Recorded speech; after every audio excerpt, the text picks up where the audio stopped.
वन्नू छावनी पर दहशतगर्दों के हमले की कोशिश नाकाम, 10 दहशतगर्द मारे गए। कंटोनमेंट में दाखिल न होने पर दहशतगर्दों ने बारूद से भरी गाड़ी दीवार से टकरा दी थी। ISPR के मुताबिक दीवार गिरने से 8 जवान शहीद।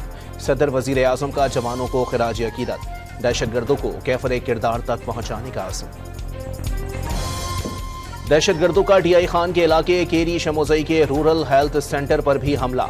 अंधाधुंध फायरिंग में 5 शहरी शहीद। फायरिंग के तबादले में 2 सिक्योरिटी एहलकारों ने भी जामे शहादत नोश किया।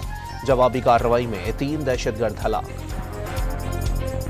PTI पर पाबंदी का फैसला इत्तेहादियों से मशावरत के बाद होगा। नायब वजीर आजम इसहाक डार की गुफ्तगू। वजीर दिफा ख्वाजा आसिफ ने मुल्क की सालमियत के खिलाफ कार्रवाइयां करने और आइन तोड़ने वालों के खिलाफ कार्रवाई लाजमी करार दे दी।